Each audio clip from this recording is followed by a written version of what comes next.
You can't like start a show with Lord help me. No, Uh, I need some help today. I need some uh, help this morning. I need some help for the last 30 plus minutes here to save me from getting on a plane today and whooping your ass Man, for I getting hope on my nerves in the last 30 minutes. we need people in here. We need to just hear, for them to hear you bitching and moaning. I need to see that folks can hear us and see us okay. We're kind of dealing with some internet issues, and we took a while. Mike, I don't know if you realize this. When we set up an event, it takes a little while to make sure everything's working okay. You Joey, just expect instant action. You expect stuff to work right away. I go to events all the time. So I'm very aware and I make sure and I do this and do that and double check this and double check that and test here and test there. I'm very, very aware. Joey sets up at one event every year and usually I'm there. And the one event where I'm not there while he's setting up, I mean, the wheels came completely off, boys. But we're here. We made it. Joey's at the CSI Expo out there in Las Vegas at the Rio. I'm still here in Texas. I fly out late tomorrow night, and oh, I can't wait to get to be with my buddy now. I can't wait. I Oh cannot yeah. wait. Yeah. Hey, normally it's like 5 days into the trip when you and I start bickering, but we started already. But hey, thanks for letting us know you guys can hear us okay and see us okay. By the way, do I look blurry? Because that was the big issue Melina and I were having, is trying to get the camera straightened out, and then we got a third camera here for when we get a guest, and that wasn't working either. It was kind of blurry. We don't have our buddy Corby Dayhoff here yet, our video expert who could help us out. Hey Zach, Zach, did you get engaged, man? If so, congratulations. I think I saw something online about that. But hey, guys, Melina's right. We're out here. Well, I'm out here at the CSI Expo. Got in last night.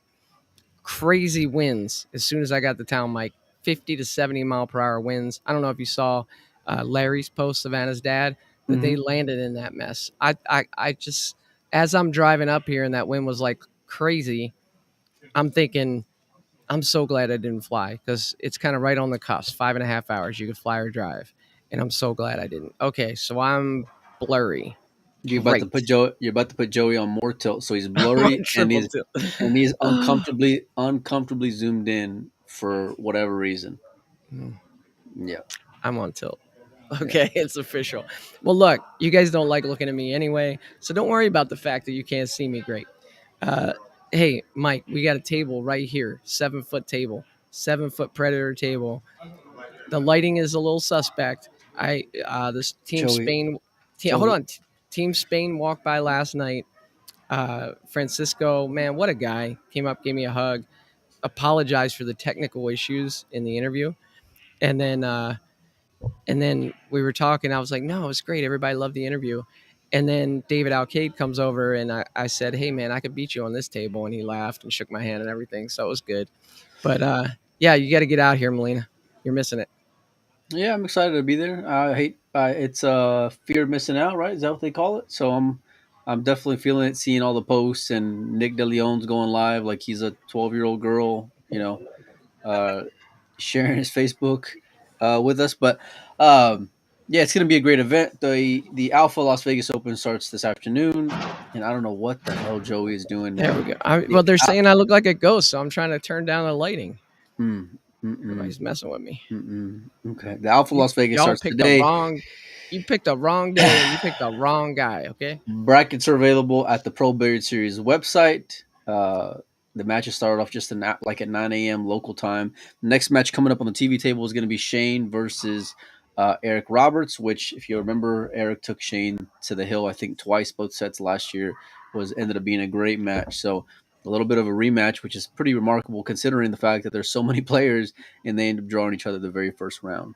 Yeah, I talked to. Well, I said hi to Eric. He walked in this morning while I was in line to get coffee, and I'm excited to see that one because that was kind of his. He had some good wins last year in the event, but that was the time where we said, "Hey, wait a minute. This kid can kind of play with anybody."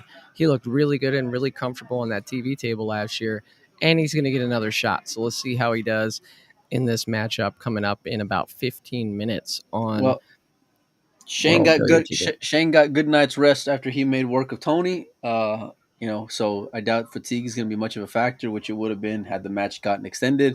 But yeah, I think it'll be closer than what you expect. Eric doesn't rattle I really like that kid a lot. I mean, besides the fact that he's one of our sponsor players with one PKT, the kid just plays jam up, and he's just a good person. I can't wait to watch that matchup personally. Look at this, Christian McLean. The light isn't going to help me. I need sun. People just messing with me. Hey, but yeah, one of the things I wanted to say is that you can check this out on World Billiard TV on YouTube. It's completely free. So we know we've talked before about the different models that are out there between the different promoters, and this Predator CSI Pro Billiard Series. You can always catch these matches for free. Mike, aren't they multi-streaming as well? I believe they're streaming every match. I could be wrong. I'll have to double check with my friends in Kazoo. So if I were, yeah, I'll tell you what. If I was there, I would already know. Oh, okay. Mm, I mm, look. Last night I came mm. down here. I set up all the stuff. I got the nasty gram like, hey, you're supposed to be set up by 6:30, and so I got here at 9 o'clock. I set up all my stuff, and then I had to tear it down and take it back to the room because we don't really have anything to lock our stuff in, So yeah, looks like it is on Kazoom We'll pay have per to view. we'll have to talk me and you. Yeah, I There's know you're gonna come here and negotiate some deals. no. There's just I've been there before. Yeah. I know So people. anyway, let's talk about the event. First, before we do, can we talk a little bit about what happened yesterday? There's a lot of controversy about that Tony Shane match, Sure. and I'd like I, to get your. I saw your take on it, but I'd like for people to hear it. So, well, I think people may be everybody surprised. knows. My take might have swayed a little bit. Okay, everybody knows that Tony lost his cousin, a Markang, great pool player out of the Mhm, Sacramento area, mhm. and I think prior to day three, prior to yesterday's match, Tony and Shane had negotiated to move the time up because there was a period of time where Tony has to get on a plane and fly to Sacramento to go to the funeral. And so it was agreed upon amongst the players. And then Omega came in and said, no, we can't do that. We're going to keep it with the original time and end up staying the original time. Right? Did I recap events correctly? In a nutshell, Okay. So, yeah. So then they went back to the regular time and a bunch of people were like upset about it. And what was your take on it at the time, Melina? I thought that it came across a little cold on Omega's part the way they phrased that that post. I think that part could have been handled differently. It comes across that your the priority was more of catering to VIP seats versus being more of a decent human to Tony and given the circumstances. Um, I made a post about it last night. Yeah, and listen, Omega's always been good to me.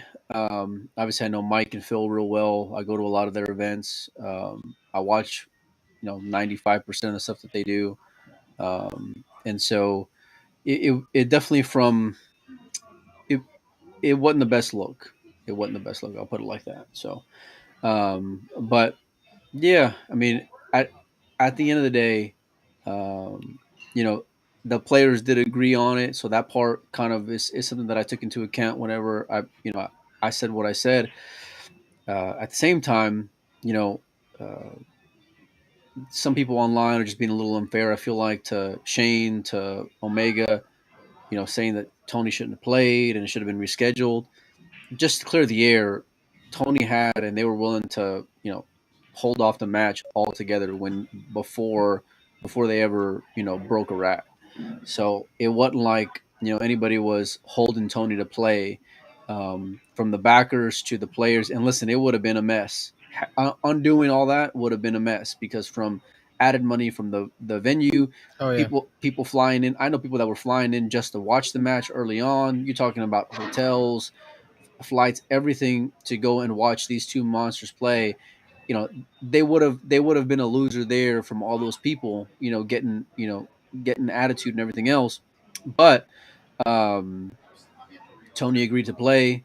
Part of that is, hey, listen, we got times that we're looking to accommodate, whether it's early bird prices, VIP seating. I understand what they were trying to do. The delivery of it, came across, a little more cold than what it should have. We're all human. Nobody, nobody's trying to hold Tony to, to make him have to have him miss a funeral or anything like that, you know. Yeah. It, But it was it was tough though, Mike, because a lot of people don't understand what goes on behind the scenes of one of these events. It's a huge production. You're selling seats, you're selling seating at the venue, you're selling pay-per-view passes. I know if I paid pay-per-view for the event and I came home from work and I go to log in and it's already an hour into it and I wasn't expecting that, I'd be pretty pissed.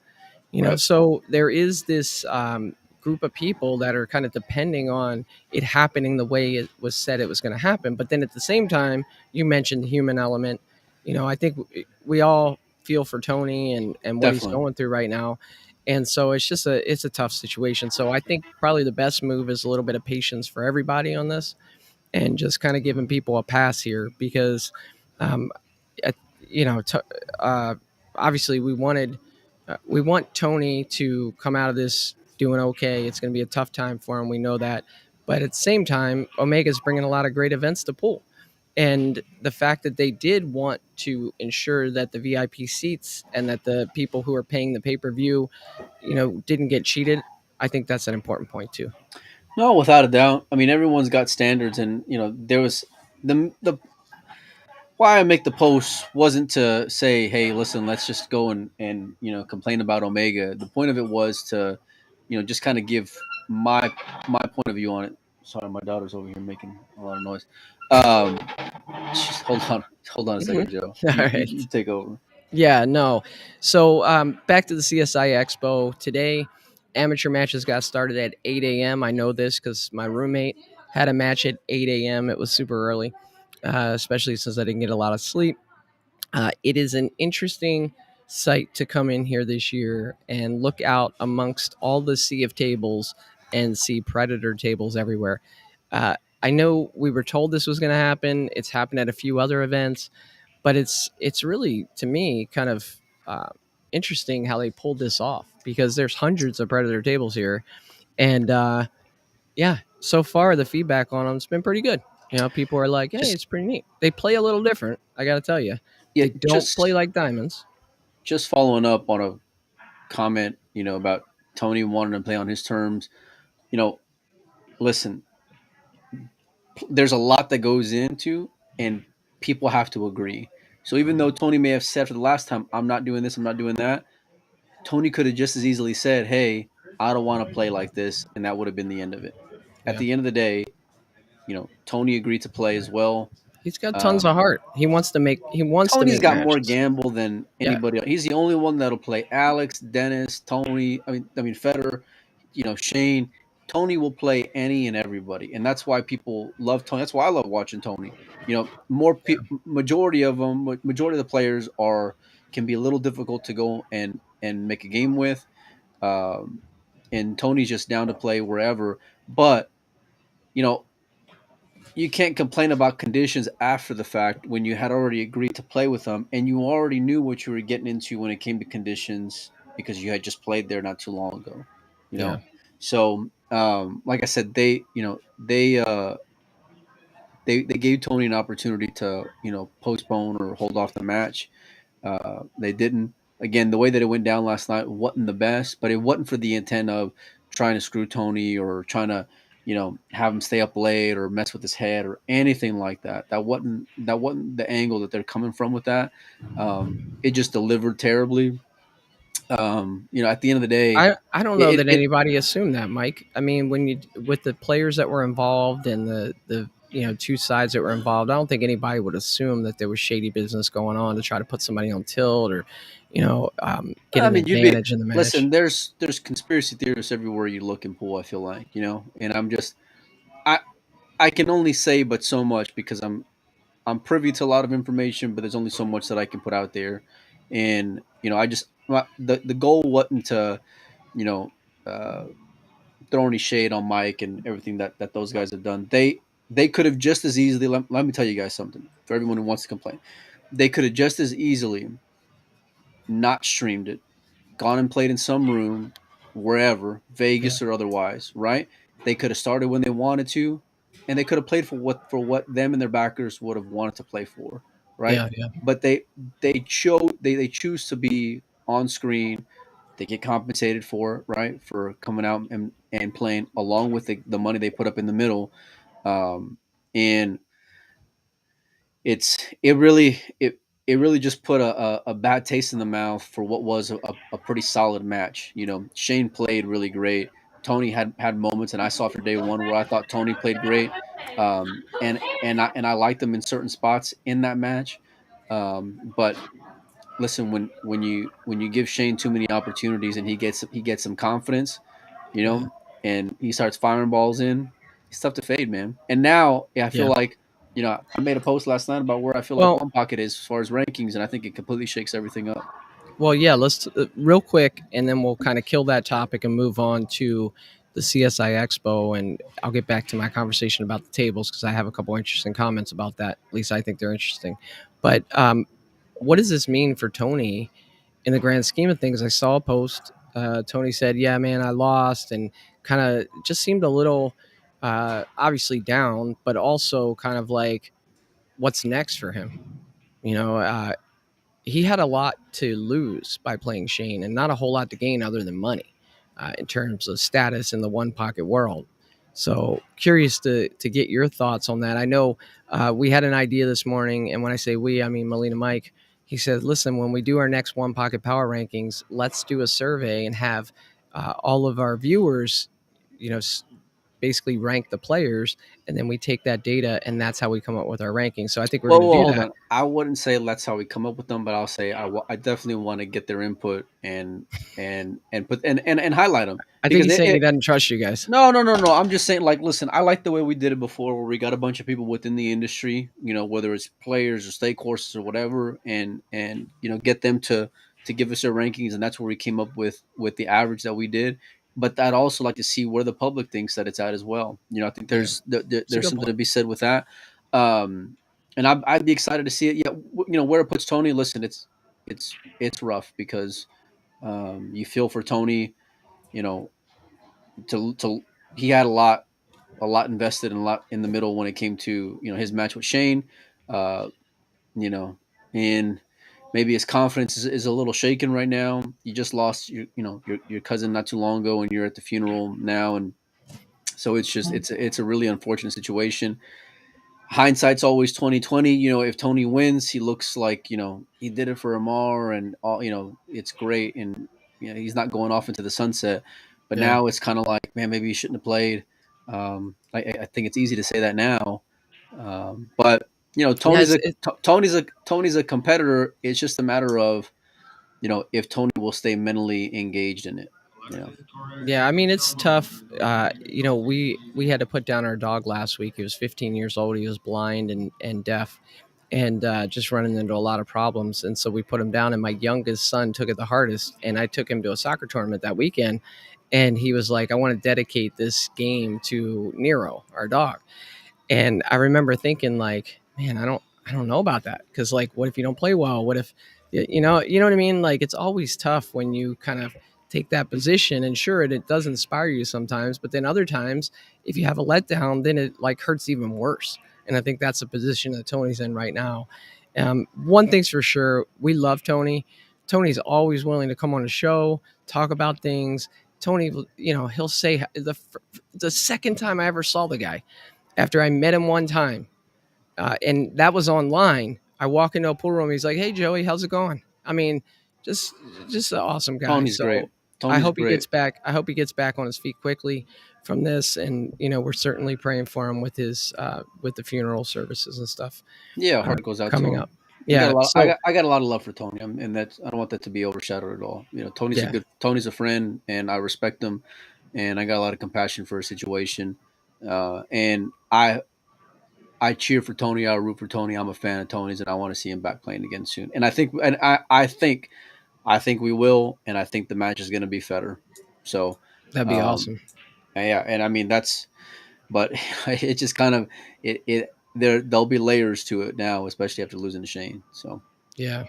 Well, last thing I want to say about One Pocket is I want one of those little hoodies there, man. That's fire, son. You gonna it's bring a me one? it's a long sleeve hooded shirt. It's right up your alley. It's real, you know, it's right up your alley.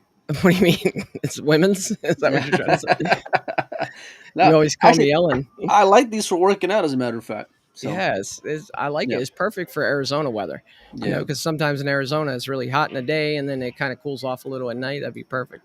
I But got hey, some. look. I think we're gonna have some one pocket merch to sell there while we're there, at least for the weekend. All So right, I better get another table then. You're gonna come in like wheeling and dealing. I see it now. But hey, back to some of the comments that somebody said before. They asked about postponing that match. Would it have been possible? Well, no, it wouldn't have been possible because literally right now, on table one, Shane Van Boning is playing Eric Roberts. It's about to start. You can watch it on World no, Billiard it would have TV. been possible. It would have been possible. They were willing to move things around. Like in but like But when how, the Mike? When could they when have done it? Like do the last day a week later or something? oh, you mean just for rescheduling on the last day? Yeah. No, no. I I mean, mean, I know at the beginning they could have made a decision to postpone the whole thing, but once it was underway, it's kind of stuck. you also got to understand, guys. I mean, a lot of people had a lot of money in the middle there, and they still A have, lot of money. like they still have, the idea that we got to finish a match here too and be professional. So like Yeah. there's no easy way without sounding like you're cold hearted with it. But that's why at the beginning, they were willing to just say, hey, listen, we can postpone this. We don't got to do this right now. And decisions were made. So Yeah. Okay, enough said. And by the way, no Tina Mike's asking that I was an owner of one PKT. I was an owner, and I gave up my share, sold my share because not anything to do with Mike or the company or anything like that. I still love it. I sport the gear, and hopefully Mike brings me some of it to wear. mm-mm, But mm-mm, it just got to be too much for me. I had a lot going on. I had some health issues, and frankly, Melina Mike is a punk trying to work with him. Just kidding. yeah.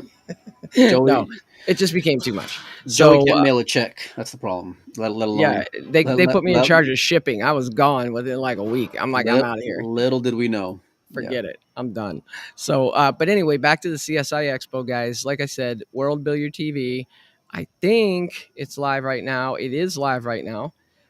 Shane Van Boning and Eric Roberts on the TV table. I'm trying to let me see. How do Joey, what are I your plans while you're there before I get there? to do as little as possible? Leave all the work for you. But That I believe. we started this conversation, Mike, when you had to bail out for a second. Uh, seeing this sea of predator tables in here is really interesting because it's the first time I've ever seen all of these 7-foot predator tables, and we have one here right in front of our booth that I'm going to be hitting balls on in about 30 minutes.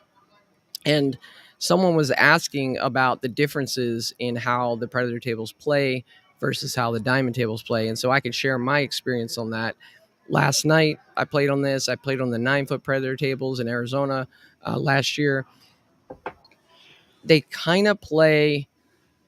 The pockets keep you honest, but it's going to give you that ball down the long rail. You know how on a diamond, if you come in with any kind of pace and it hits that long rail first before the corner pocket, it's going to rattle. These tables are actually the opposite. If it hits that long rail, it'll still go in most times. If it comes to the pro side of the pocket on a diamond, it goes in all day long. On these tables, you can actually rattle it if you hit it too hard to the pro side of the pocket. It's really interesting. So I pulled out my cue and I was shooting balls into that pro side of the pocket kind of hard and testing it out. And yeah, it'll spit them back out. So it does keep you honest. This particular table, I haven't played much on it. I, played for like an hour last night. uh, it's brand new cloth. All the tables have brand new cloth. So there's going to be some sliding. There's going to be some, positional errors from people where the ball doesn't take the typical angle that it would take off the rails. Otherwise, tables are playing pretty good. And I'm really curious to get feedback from some of the players that are out there competing on how they like the tables and how they're playing. Well, we're gonna find out soon. We're gonna find out soon because matches are already underway. League matches are going on right now in all the tournament rooms. There's like probably 3 tournament rooms, if I'm not mistaken, plus 3 cushion going on as well. The pro event that we're gonna be having a lot of fun with. Hopefully, Joey will be able to do a couple things while I'm not there. Um, get some Yeah, we kind of interviews. yeah we kind of have a plan here, guys, and let us know what you think of it.